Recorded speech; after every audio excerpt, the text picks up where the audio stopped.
Alright guys, I am back with my review of this week's WWE Friday Night Smackdown for October 11th, 2013. And this show starts off with a lot of recaps actually. But Vickie comes out and she says after Battleground, Big Show has a for sale sign in front of his house. And she says he's been fired, and then Del Rio comes out. And he says it's not fair, he has to defend the title against John Cena. He wants out of the match. He says he's willing to do anything, and then Vickie says, well, did you mean what you said about me being sexy? And he's like, yeah. And she says, well, kiss me. And he's like, okay.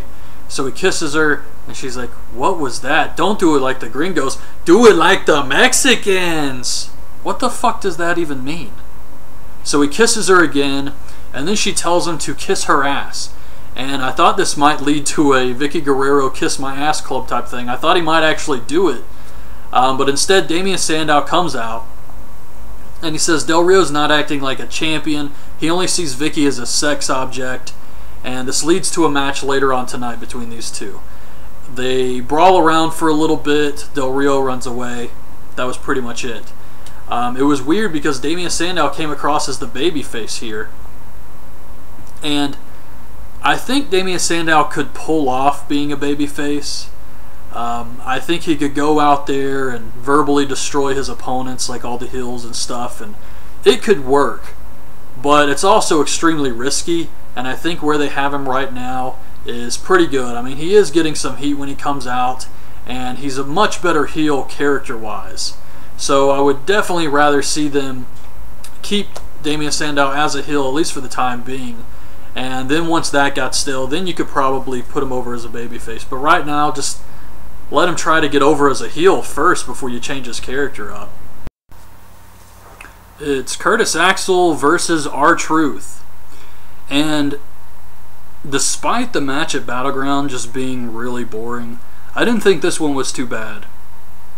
And I like the spot with Curtis Axel pulling R-Truth's head down across the ropes and R-Truth just bouncing way up into the air. But Curtis Axel gets the win with that weird move he's been using. Then we get Los Matadores versus Los Locales. Two random jobber guys. And I actually looked up their identities. And it's Tyson Kidd. And the fat one who looked like Nacho Libre was Ricardo Rodriguez. And I never fast forward through anything on these shows. The only thing I fast forward through are the commercials and the recaps. But this week I fast forwarded through the Los Matadores entrance. I just don't care to see that again. It takes way too long. So the match itself was actually okay. This wasn't too bad. Los Matadores get the win, and then afterwards the Bull hits a Hurricane Rana on Tyson Kidd, and Los Matadores hold him up, and the Bull jumps on him. But they just said that it's going to be Cody Rhodes and Goldust versus the Wyatt family tonight, so I'm actually looking forward to that. So it's Brie Bella and the Funkadactyls versus Natalya. God, I always forget who's in these fucking matches. Natalya, Eva Marie, and Caitlyn. I like thick girls, but Caitlyn, damn. Is she bulking right now or something? Because she looked fucking huge out there. I mean, no offense or anything, but I have no problem with it myself. It's just, you know how WWE is. They're the ones who would have a problem with something like that. But, yeah, match was what you would expect. Nothing special. Naomi rolls up. Oh, Caitlyn for the win. And afterwards, the Bellas and the Funkadactyls are dancing. And I got a comment on my Facebook page from Dave Hagen saying he can't tell the difference between the heels and the baby faces in the Divas division anymore. Well, I'm going to say that all of the women in this match were baby faces. It was just a competition match. There were no heel behaviors going on here. So I think they're all baby faces. I think the only heels in the Divas division are Alicia Fox, AJ, Tamina, Oksana, and Layla. But I could be wrong. Who the hell knows? But to me, it looked like all of these girls were baby faces tonight. Cody and Goldust cut a promo backstage about the return to WWE and how they have to face the Wyatts later. Then it's Del Rio versus Damien Sandow. And this was a good match here. Got a lot of time.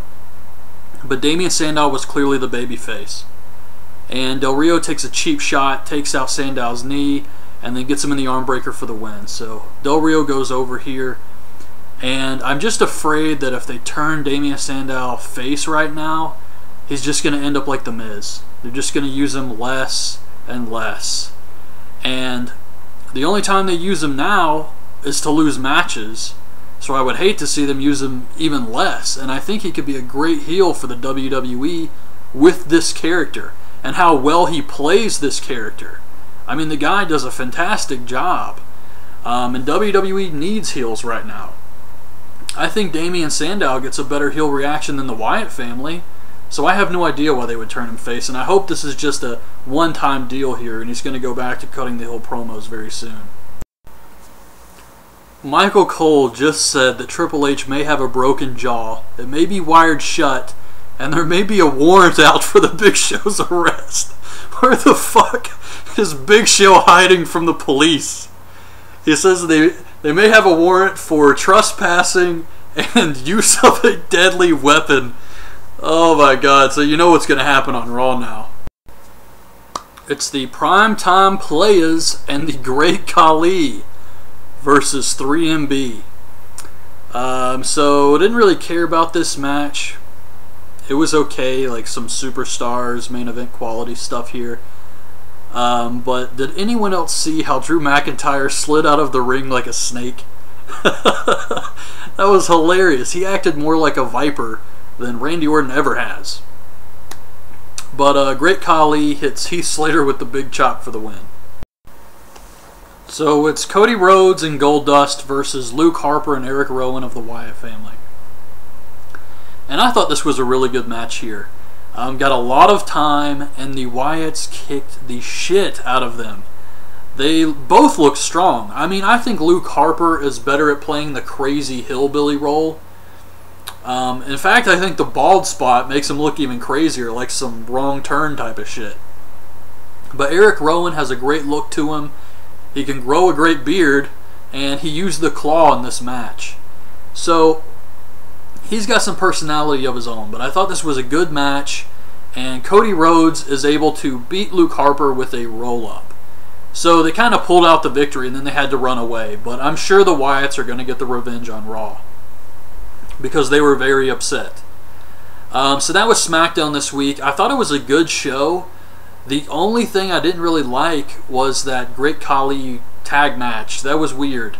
But everything else was either decent to good. So I like SmackDown this week. So that's my review. Hope you guys liked the video. Leave your thoughts on this week's show in the comments. And thanks for watching.